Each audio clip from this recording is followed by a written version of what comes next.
Hello friends, स्वागत है आप सभी का बिहार नमन जीएस में। मैं संतोष कश्यप आप सभी का स्वागत करता हूं। साथियों, अभी जो हम आपके सामने उपस्थित हुए हैं वह एक बहुत ही महत्वपूर्ण और आवश्यक सूचना है जो माननीय बीपीएससी के द्वारा प्रेषित किया गया है उन बच्चों के लिए जो ऑडिटर मेंस का एग्जामिनेशन 2 नवंबर, 3 नवंबर और 4 नवंबर को देने वाले हैं।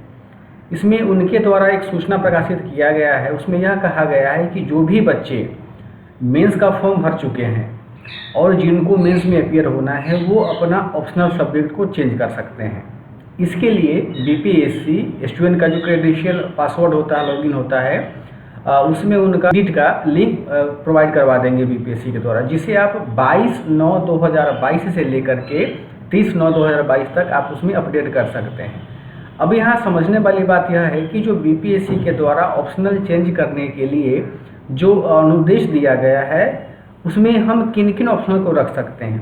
अब देखिए कि ऑडिटर मेंस के लिए तो कंपलसरी है कि आपको 4 ऑप्शनल ही देने होंगे, जैसे कि मैथमेटिक्स है, स्टैटिक्स है, इकोनॉमिक्स है और कॉमर्स है। इन्हीं चारों ऑप्शनल्स में से आप किसी भी ऑप्शनल को चूज कर सकते हैं और बीपीएससी द्वारा बोला भी गया है। अब देखो यहाँ दिक्कत क्या होती है, जैसे मान लेते हैं बहुत सारे बच्चों का क्या है कि अभी कोई ऑप्शन तैयार नहीं है।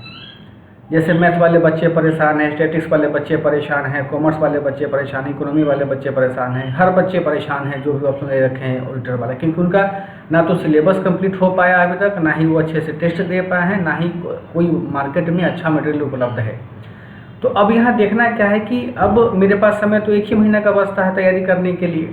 अब जिन भी बच्चों का ऑप्शनल सब्जेक्ट तैयार नहीं हुआ है, किसी भी बच्चों का ऑप्शनल सब्जेक्ट तैयार नहीं हुआ है, तो आप अपनी सुविधा के अनुसार जो जिस विषय में भी आप कंफर्टेबल फील करते हैं आप उस सब्जेक्ट को चूज कर लीजिए और 1 महीना यानी जो 30 दिन का समय होता है आप उसमें जान झोंक दीजिए कि हमने जब ये ऑप्शन चेंज किया है तो हम इसी ऑप्शन को पढ़ेंगे और अपना बेहतर परफॉर्मेंस यहाँ पर हम देंगे।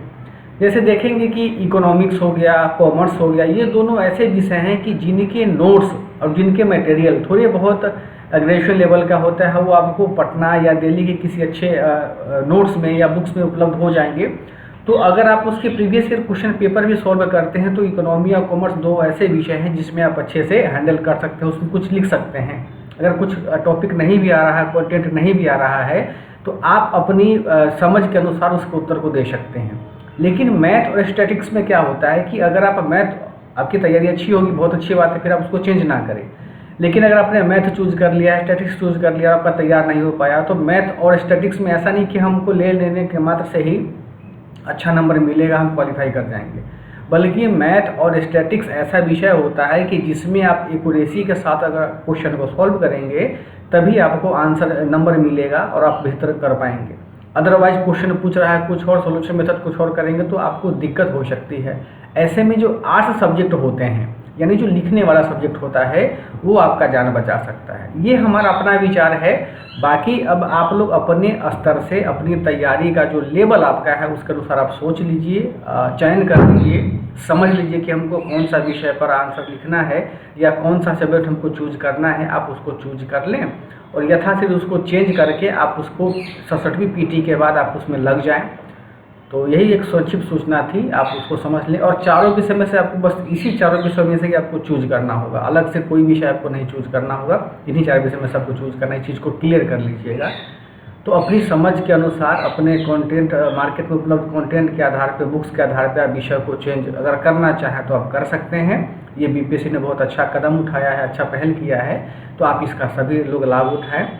और बिहार नमन परिवार की ओर से ऑडिटर मेंस देने वाले हर बच्चों के लिए बहुत बहुत शुभकामनाएं। आप अच्छे से तैयारी करें और जो 67वीं पीटी दे रहे हैं वो भी अच्छे से तैयारी करें अपना। बहुत बहुत धन्यवाद, थैंक यू, शुभकामनाएं।